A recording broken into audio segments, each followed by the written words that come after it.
दोस्तों, car basically तीन तरीके की होती हैं: हैचबैक, सेडान और एसयूवी।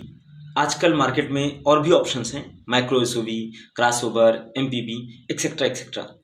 हैचबैक कार किसे कहते हैं? जिसकी ग्राउंड क्लियरेंस कम होती है, मतलब 160 mm या 165 mm, 170 mm तक होती है हैचबैक कार की ग्राउंड क्लियरेंस। साथ में उनकी डिग्गी में जगह कम होती है, पीछे की तरफ सामान रखने के लिए बूट स्पेस जिसको कहते हैं वो काफी कम होता है। इसके बाद आता है सेडान का मार्केट, जो कि इंडिया में आजकल काफी कम हो गया है।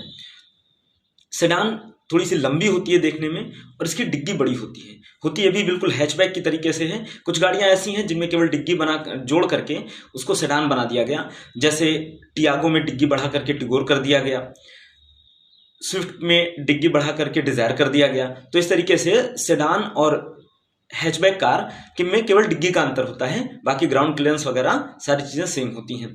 फिर उसके बाद आती है एसयूवी। अगर सच मायने में एसयूवी की बात की जाए तो एसयूवी वो गाड़ी होती है जिसका ग्राउंड क्लियरेंस काफी ज्यादा होता है, मतलब 180 mm से ज्यादा होता है। साथ ही साथ जो रियल एसयूवी होती है उसके चारों टायर में, चारों चक्कों में बराबर की ब्रेक, बराबर की पावर, मतलब एक्सीलेटर, ये दोनों चीजें काम करती हैं।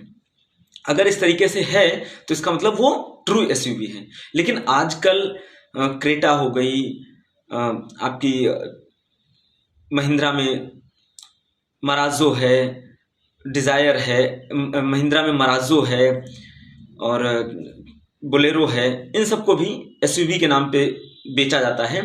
पंच भी है, टाटा की नेक्सॉन है, ब्रीजा है, इन सबको एसयूवी कह के बेचा जाता है। जबकि इनके चारों पावर में, चारों टायर में पावर नहीं लगती है, ना ही चारों टायर में एक्सीलेटर लगता है, ना ही ब्रेक लगती है, फिर भी इन्हें एसयूवी कहा जाता है। तो इनको हम क्रॉसओवर के नाम से कह सकते हैं। एक नया नाम दिया गया, क्रॉसओवर। अगर हम और थोड़ा सा आगे बढ़ें तो एमपीवी क्या चीज है? एमपीवी वो गाड़ियां हैं जो लंबी हैं, जिसमें लगभग 7 से 8 लोग बैठने की क्षमता होती है, जैसे कि अर्टिगा हो गई, इनोवा हो गई, मराजो हो गई, ये सारी एमपीवी हैं। एमपीवी हालांकि इनको भी एसयूवी के नाम से ही बेचा जाता है, लेकिन होती है एमपीवी है। इनका ग्राउंड क्लियरेंस एसयूवी और इनके सेडान के बीच का होता है, मतलब जहां एसयूवी का ग्राउंड क्लियरेंस लगभग ऑन एन एवरेज 190-195 के आसपास होता है, वहीं पर एमपीवी का ऑन एन एवरेज 180 के आसपास होता है ग्राउंड क्लियरेंस। तो दोस्तों, ऐसी जानकारी के लिए जुड़े रहिए हमारे चैनल से। जय हिंद।